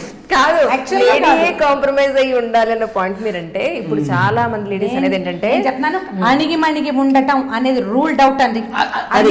అంటే నేను ఏమంటానంటే ఒకనొకప్పుడు ఇలాంటి పరిస్థితులు ఉండబట్టే ఈ రోజు ఇంత రివల్యూషన్. ఎందుకు అణిగిమణిగి ఉండాలి? నాళ్ళు నీ డెసిషన్ తో సంబంధం లేదు, అసలు నీ ఇంటి పేరు మారిపోయింది, నీకు అసలు నీతో అసలు ఏం పని లేదు, తెచ్చింది వండిపెట్టు, అన్ని మోసుకుని వంటింట్లో కూర్చో అన్న పరిస్థితుల్లో నేను రమ్మన్నప్పుడు రా, పొమ్మన్నప్పుడు పో, కొడితే పడు, ఇంకేమైనా చేస్తే ఊరుకో అంతే అన్న పరిస్థితుల నుంచి ఈ రోజు రావడానికి కారణం ఏంటి అని అంటే అదే కదా. అదే అసంతృప్తి దాని గురించి కాదంటారా? ఆ సందర్భాలు జరిగినప్పుడు వైవాహిక జీవితాలు ఎలా ఉన్నాయి, ఇప్పుడు నవీన భావజాలం వచ్చి ఇప్పుడున్న పరిస్థితి ఇప్పుడున్న వివాహ వ్యవస్థ ఎలా ఉందండి చెప్పండి. అప్పుడు అసలు అవకాశం లేదండి. అప్పుడు లాయర్ తోటి మాట్లాడాలి, ఒక పోలీస్ స్టేషన్కి వెళ్ళాలంటే భయపడి చచ్చే ప్రపంచం అది. ఇప్పుడు ఊరికేమో భార్య భర్త పోట్లాడుకుంటారు, అమ్మాయి వెంటనే 100 ఫోన్ చేసేసి 100కి ఫోన్ చేయి, 5 నిమిషాల్లో వచ్చేస్తారు. వచ్చేసిన తర్వాత బోల్డ్ అంత తతంగా జరిగిపోతుంది. నీకు ఇన్ని అవకాశాలు ఉన్నప్పుడు, ఈవెన్ జుడిషియరీని కూడా మిస్యూజ్ చేసుకునే పరిస్థితులు ఉన్నప్పుడు, ఒక పిల్లి దానికి విసుగొచ్చింది, అది వెళ్ళిపోవాలనుకుంటే కిటికీల నుంచి వెళ్ళచ్చు, గుమ్మల నుంచి వెళ్ళచ్చు, చిన్న కంత కనపడుతున్నాయి 7 కంతలు, ఏదో ఒక కంతల నుంచి ఇది బయటికి వెళ్ళిపోవచ్చు. నువ్వు కొట్టక్కర్లా దానికి వెళ్ళిపోవాలని ఒక మూడు కలిగిస్తే సరిపోతుంది. అలాంటి ఇన్ని అవకాశాలు ఉన్నప్పుడు అణిగిమణిగి ఉండటము, ఆదాము అవ్వదాకా మనం వెళ్ళలేకపోతాం. ఎందుకంటే ఇప్పుడున్న ప్రపంచము పూర్తిగా మారింది. ఇప్పుడు మనం ఏం చేయాలంటే మిగిలిన ఇతర దేశాల్లాగా మన దేశం పూర్తి విడాకుల దేశం అయిపోకూడదంటే పెళ్ళిళ్ళు చేస్తున్న పేరెంట్స్, పెళ్ళిళ్ళు చేసుకుంటున్నటువంటి అమ్మాయిలు అబ్బాయిలు, ఇప్పుడు మనం పాతకాలపు డిస్కషన్ మనకు అక్కర్లేదు. ప్రెసెంట్ కండిషన్ మనం దీనికి ఏం చేయాలి ముందు మీరు ఆలోచించుకోండి. ఒకరిద్దరు పెళ్లి చేసుకోదలుచుకున్నారు, అసలు మన ఇద్దరికి కంపాటబిలిటీ ఉందా? వీళ్ళ ఫ్యామిలీలో పైగా నువ్వు నేను పెళ్లి చేసుకోము, వాళ్ళ ఇల్లు మన ఇల్లు కలుస్తుంది. 2 కుటుంబాలు, 2 వేరు ఏమనాలంటే వెనకాల ఇవి దాన్ని ఏమన్నా 2 పూర్తి విభిన్నమైన ప్రపంచాలు కలవడం కదా. ఇప్పుడు నేను ఇందులో అడ్జస్ట్ అవ్వగలనా లేదా? అడ్జస్ట్ అవ్వలేను, నాకు కానీ వీడు నాకు కావాలి అంటే దీన్ని కట్ చేసుకోవాలి. నువ్వు అడ్జస్ట్ అవ్వగలిగే ప్రపంచంలో ఉన్న వాడిని సెలెక్ట్ చేసుకుంటే నీ ఈజీగా ఉంటుంది. అంతేగాని ఈ బొమ్మ చిన్నప్పటి నుంచి నేను ఆడుకున్నాను, నాకు ఇదే కావాలి ఇలాంటి పొసెసివ్ మెంటాలిటీ ఉంటే రేపొద్దున ఈ పొసెసివ్నెస్ కుదరదు. ఎక్కడ వాళ్ళే ఎక్కువగా విడాకులకి పరిగెట్టేస్తున్నారు, ఉండలేకపోతారు అక్కడ. అది ఇబ్బంది అవుతుంది. మనం పెళ్ళిళ్ళు చేసేటప్పుడు కానీ పేరెంట్స్ కానీ చేసుకునేటప్పుడు కానీ ఈ రేపు రాబోయే పరిస్థితి అనేది ఒకసారి ఆలోచించుకుని దాని మీద డిసైడ్ అయ్యి అప్పుడు ముందుకు వెళ్ళండి. ఇప్పుడు ఇలా విడాకులకి దారి తీయటానికి ఏంటంటే ఇద్దరిలోనూ తెగేదాకా లాగుతారు, లేదా ఒకళ్ళే లాగేస్తారు. అయితే వాళ్ళు కానీ లేకపోతే వీళ్ళు కానీ. ఈ మధ్యలో పేరెంట్స్ లేరని అనుకోవడానికి వీల్లేదు. అబ్బాయి పేరెంట్స్ ఉంటారు, అమ్మాయి పేరెంట్స్ ఉంటారు. అమ్మాయి పేరెంట్స్ ఏమో మా పిల్ల తగ్గేదేలే అనుకుంటారు, లేదా మా పిల్ల తన్నులు తింటుంది. ఒక్కొక్క చోట అమ్మాయి తన్నులు తినాల్సి వస్తుంది, అంత చదువుకున్న లొంగు ఉండాల్సి వస్తుంది, చాలా సమాధాన పడాల్సి వస్తుంది, సమాధానం పడలేకపోతారు. మగ పిల్లల తల్లిదండ్రులకి ఏమనిపిస్తుంది, ఆ పిల్ల పని చేయదనో, దాని ఉద్యోగం సరిపోదనో, వాళ్ళ పేరెంట్స్ పద్ధతిగా లేరనో, లేకపోతే ఈ పిల్లకి పిల్లలు పుట్టలేదనో, ఇంకోటో వాళ్ళ అబ్బాయి దగ్గర లోపం. మొన్నటి దాకా భార్యాభర్తలు ఇద్దరు టెస్ట్ చేయించుకోవడం అనేది ఉండేది కాదు. ఇప్పుడు కొంచెం మారింది, సమాజం మారుతోంది కొంత. ఇప్పుడు ఇందులో ఆడవాళ్ళదే తప్పని కానీ ఆడపిల్లల తల్లిదండ్రులే తలొగ్గి ఉండాలని కానీ ఈ రోజున మనం అనడానికి లేదు. పెళ్లి జరిగిన తర్వాత మీరు ఇదే విధంగా ఏదన్నా గొడవలు వస్తే అమ్మాయి విషయంలో మీరు వెళ్ళి తీసుకొచ్చేస్తారా? ఇప్పుడు అదే కదా చెప్తున్నాను, పేరెంట్స్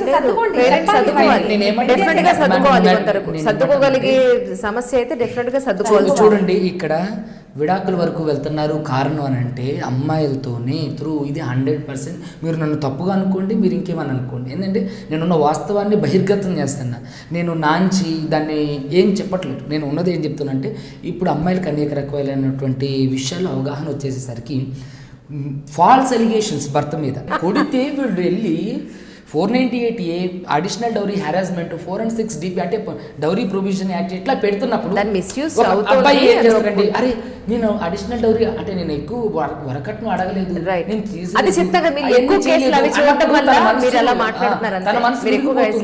నేను వెళ్ళి ఏదో సాధించేస్తా, నేను నా భర్తనికి ఆపోజిట్ గా వెళ్ళిపోయానంటే చూడండి, గొడవలతో కొట్టాట్లతో భార్య గానీ భర్త గానీ ఏం సాధించలేరు.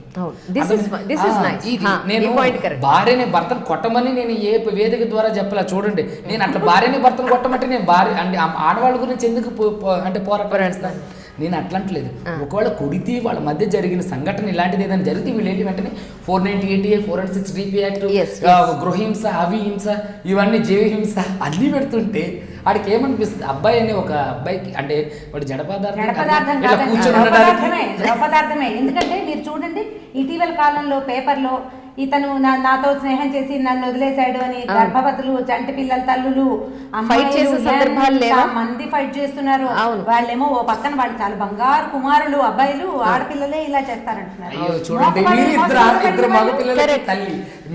నేనేమంటానంటే ఇట్లా జరుగుతుంది అని అనంటే, ఇప్పుడు నేనున్నాను అనుకోండి, నేను ఇలాంటివి చూస్తున్నా కాబట్టి నేను మీకు చెప్తున్నా. అంటే సమాజంలో ఇవన్నీ జరగట్లేదు, చెప్తున్నారు, చూస్తలేరు, మీరు చెప్తున్నారు అంతే. కానీ నేను దగ్గరుండి చూస్తున్నా. ఇక్కడ చెప్తున్నారు. ఇప్పుడు నేను ఒక తండ్రిగా రేపొద్దున్న నా కూతుర్ని ఒక అయ్య చేతిలో పెట్టి అయ్యా బాగా చూసుకుంటే వాడు ఎలాంటి వాడు ఏంటి అనేది అన్ని డాక్టర్ వాళ్ళ హస్బెండ్ అనుమానించిన, తిట్టినా, కొట్టినా, తాగొచ్చినా, ₹1 సంపాదించకపోయినా భరిస్తోంది. నా ఫ్రెండ్ సర్కిల్లోనే చెప్తున్నాను. ఒక స్కూల్ టీచరు ఏ ఉద్యోగం చేయడు, అసలు పొద్దున్న లేస్తే పుట్టిన కూతుర్ని కట్టుకున్న వైఫ్ని అన్నం వేడిగా లేదు, పచ్చడిలో ఉప్పు లేదు, ఇందులో తీపి లేదు అని కొట్టడమే పని. ఓకేనా?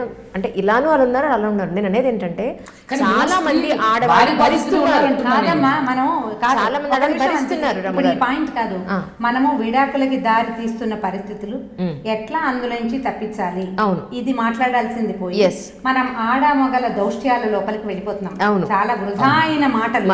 అవును, ప్రధానమైంది పెళ్లి చేసేటప్పుడు, చేసుకునేటప్పుడు రేపటి పరిస్థితి ఏంటి, మనం ఈ సమాజంలో వీళ్ళతో పాటు ఏమడగలమా లేదా అనేది ఆలోచించుకుని పెళ్లిళ్ళు చేసుకోవాలి.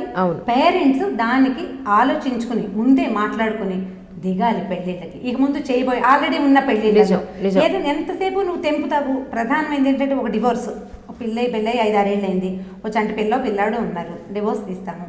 ఏం చేస్తాము, కొన్నాళ్ళ నుంచి పిల్ల ఇట్లా మోడి బారిపోయిన ఉన్న పిల్ల, పోనీ ఆ పిల్లాడిని మనం ఉంచుకుని పెళ్లి చేద్దాం, లేదా పిల్లాడితో సహా అమ్మాయిని యాక్సెప్ట్ చేసేవాడిని చూసి పెళ్లి చేద్దాం అనుకుంటాం. రెండోసారి అలాంటి సమస్యలు రావా? వస్తాయి, రావాలి. ఇప్పుడు సర్దేసుకుంటాం మనం. అవును. ఇప్పుడు ఏం చేస్తాం, ఇంకా ఎన్ని పెళ్ళిళ్ళు చేసుకుంటాము, ఎన్నిసార్లు అమ్మ వాళ్ళ దగ్గరికి వెళ్తామని అమ్మాయిలు సర్దుకుంటారు. పేరెంట్స్ కూడా ఇంకా వీళ్ళకి ఓపిక అయిపోతుంది, పెద్దవాళ్ళు అయిపోతారు కదా. ఈ స్ట్రెస్, ఈ యాంగ్జైటీ, ఈ వచ్చిన ఇబ్బందులు, సమాజంలో వచ్చిన సమస్యలు, ఆర్థికమైన చాలా సమస్యలు, వీటన్నిటిని హ్యాండిల్ చేసి వాళ్ళు కూడా ఏదో ఒకటి సర్దుకో, ఎలాగోలాగా ఉంటే ఉన్నాడులే అని చెప్తే సర్దేసుకుంటారు. అవును, అల్టిమేట్లీ ఆ సర్దేసుకునేది ముందే సర్దుకోవచ్చు కదా అనిపిస్తుంటుంది. ముందే సర్దేసుకోవచ్చు. అవును.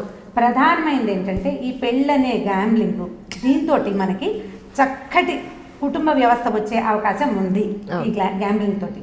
ఇది మనం సజావుగా ఆడాలి. ఒకసారి 2 వేసాం, ఒకటే పడింది, మళ్ళీ ట్రై చేయి అంటే ఇంకొకళ్ళతో ట్రై చేయమని కాదు, ఇదే వ్యక్తితో మళ్ళీ ట్రై చేయి, సరి చేసుకునేందుకు ప్రయత్నం చేయండి. కూర్చోబెట్టి మాట్లాడండి. మనకి ఇప్పుడు లాయర్లు ఎట్లా పుంఖాలుగా దొరుకుతున్నారో అలాగే మ్యారేజ్ కౌన్సిలర్స్ చక్కగా దొరుకుతున్నారు. 4 పెద్దవాళ్ళు, ఇదివరకు పెద్దవాళ్ళు మామయ్యలు బాబాయిలు కూర్చునేవాళ్ళు, ఇప్పుడు అవకాశం లేదు, మనకు ఫ్యామిలీ లేవంత, మనమే ఉంటున్నాం. ప్రధానంగా ఆలోచించాల్సింది ఏంటంటే ఈ చేతులు మారిపోయే ప్రక్రియలోకి వెళ్ళచ్చు. కరెక్ట్, చేతులు మారద్దు. ఈ ఉన్నదాన్ని ఎచ్చో పిచ్చో దీన్ని కొంచెం సరి చేసుకో. ప్రతి లోపాలు లేని మనుషులు ఉండరు. క్షమాపణ అనేది ఒక పాయింట్ ఉంటుంది. క్షమించేసేయటం, వదిలేయటం, వాళ్ళని అవతల వాళ్ళని వాళ్ళ దుర్గుణాలతో సహా స్వీకరించడం. నువ్వు భరించలేని పరిస్థితి, నీ పిల్లల జీవితం, నీ జీవితం అధ్వానంగా పోతుంటే నీకు చట్టం ఇచ్చిన అవకాశాన్ని తీసుకోవాలి. అంతేగాని ప్రతిదానికి నువ్వు సర్దుకోగలిగే అవకాశం ఉన్న చోట కూడా దీంట్లోకి పరిగెత్తద్దు. ఇది ఆడపిల్లలకి. అండ్ మగపిల్లలకి, ఇప్పుడు నీతో ఉన్న ఒక అమ్మాయిని నువ్వు సరిగ్గా చూసుకోలేకపోతే నువ్వేం చేయగలవు? నీ వల్ల ఇంకేమవుతుంది? ఒక ఆడపిల్లని, దానికి పుట్టిన సంతానాన్ని చూడలేని వాడివి నువ్వు కంపెనీలు నడుపుతావా? సమాజాన్ని ఏమైనా ఉద్ధరిస్తావా? ఏం విలువ ఉంటుంది వాళ్ళకి?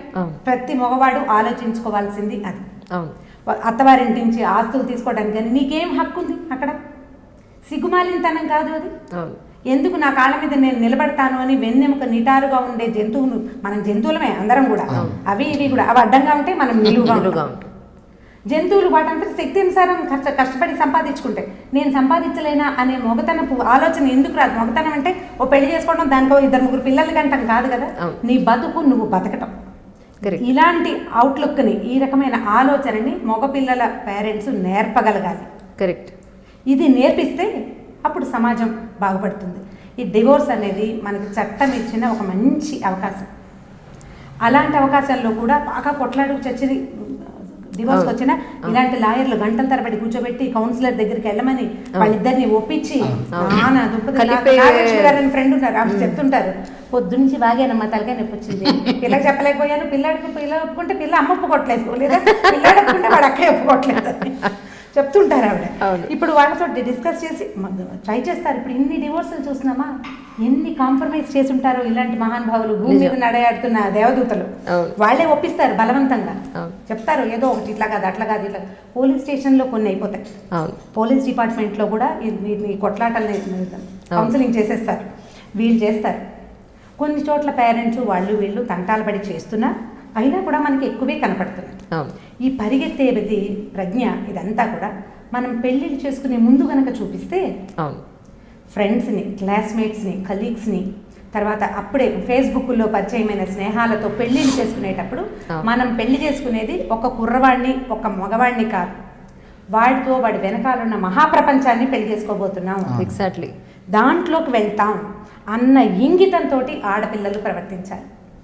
ఇప్పుడు నేను వెజిటేరియన్ అనుకుంటాను, నాదే పెళ్ళి, నేను వెజిటేరియన్, అవతల వాళ్ళు నాన్ వెజిటేరియన్ అని నేను తిని నువ్వు సరిపోతుంది అని అనుకుంటాం, పెళ్లి చేసేసుకుంటారు.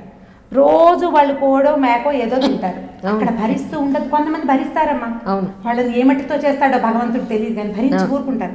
కొన్నాళ్ళు పోయాక అది నువ్వు చేయాలి, నీ పిల్లలు కూడా తింటారు, నీ కడుపును పుట్టిన పిల్లడు తింటాడు, నువ్వు చేసి పెట్టాల్సి వస్తుంది, దానికి కూడా నువ్వు లొంగాల్సి వస్తుంది. అవును, నీ వల్ల అవుతుందా లేదా నువ్వు ముందు ఆలోచించుకో. అవును, ఈ ప్రేమాతిశయంతో దిగుతారు చూసావు, కొన్నాళ్ళు పైకి ప్రేమాతిశయాలు ఎక్కువ రోజులు నిలబడదు కదా, నిలబడదు. ఎందుకంటే భరించడం అనేది పెద్ద విషయం అయిపోతుంది. మనం ఇవి త్రాసులో వేసుకోవాలి, ఇది కొద్ది రోజులే ఉంటుంది, వాళ్ళతో కలిసి ఉండిపోవాలనిపించేస్తూ ఉంటుంది.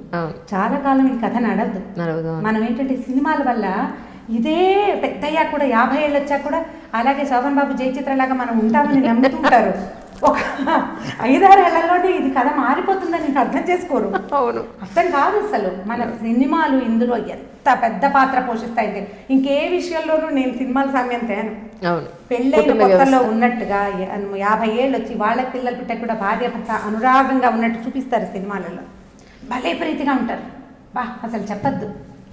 ఈ చెప్పని రకంగా మనం ఉండలేము. పెళ్ళైన 2వ రోజు నుంచి కాన్ఫ్లిక్ట్ స్టార్ట్. అవును కదా, ఎక్కడెందుకు కోర్టును అసలు సినిమాలు ఎలా చూపిస్తారు? అసలు అంత మాట్లాడే అవకాశం ఎక్కడుంటుందంటారు? ఫ్యామిలీ కోర్ట్స్ లో, ఫ్యామిలీ కోర్ట్స్ ప్రత్యేకించి దీనికోసం ఫ్యామిలీ కోర్ట్స్ పెట్టారు కదండి, ఫాస్ట్ ట్రాక్ కోర్టులు ఇట్లా ప్రతిదానికి అనేది. ఫ్యామిలీ కోర్టులు జనరల్ గా కోర్టు చూపించే విధానం ఫ్యామిలీ కోర్ట్స్ అని కాదు. అసలు దాని అక్కడ జడ్జే దేవుడు, ఆయన ముందు ఏమీ మాట్లాడడానికి లేదు. మన తరఫున వచ్చిన అడ్వకేటే మాట్లాడతారు తప్ప. ఎవరు చెప్పారండి? అలా ఏం లేదు. ఖచ్చితంగా వాళ్ళని సినిమాటిక్ గానే ఉంటుంది, సినిమాటిక్ గానే ఉంటుందండి. ఎట్లా అంటే నేను చెప్తున్నా వినండి అంజలి గారు, ఇక్కడ ఖచ్చితంగా భావ ప్రకటన స్వేచ్ఛ అనేది ప్రతి ఒక్క దగ్గర ఉంది. కోర్టు దానికి పెద్దపీట వేస్తుంది. మన అడ్వకేట్ సార్ మాట్లాడినా సరే మనం కల్పించుకొని మాట్లాడొచ్చు. అదే విధంగా జడ్జి గారు కూడా అడుగుతారు, ఓన్లీ అడ్వకేట్స్ వెళ్ళి సార్ మా క్లయింట్స్ ఇద్దరు డైవర్స్ తీసుకోవాలనుకుంటున్నారని జస్టిస్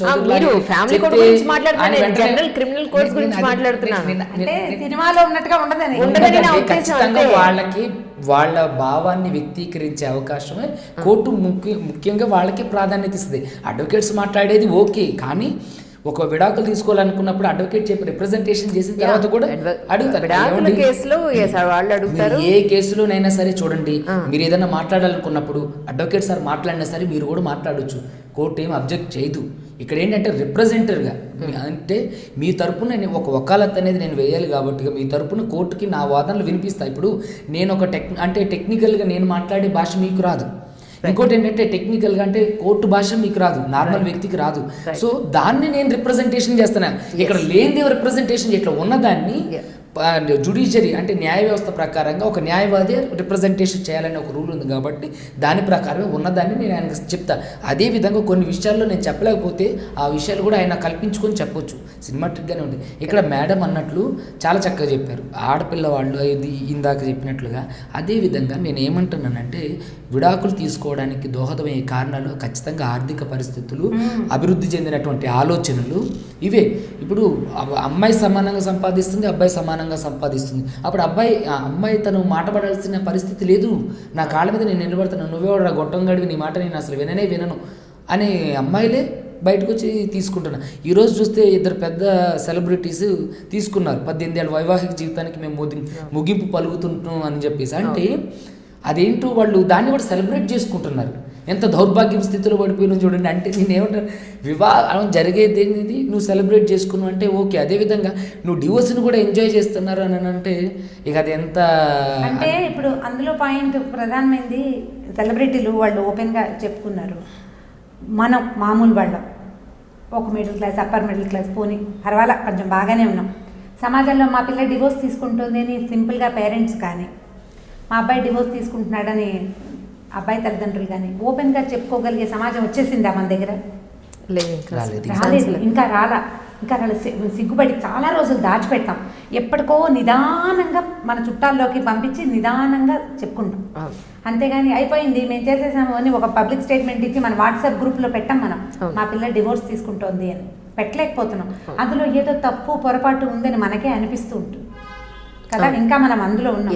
అంటే పాతకాలపు మన వివాహ వ్యవస్థ, మన కుటుంబ వ్యవస్థ ఇంకా అది ఎంతంటే వేప చెట్టు మర్రి చెట్టు లాగా అత్యంత బలమైన వేళ్ళు కలిగిన వృక్షం అది.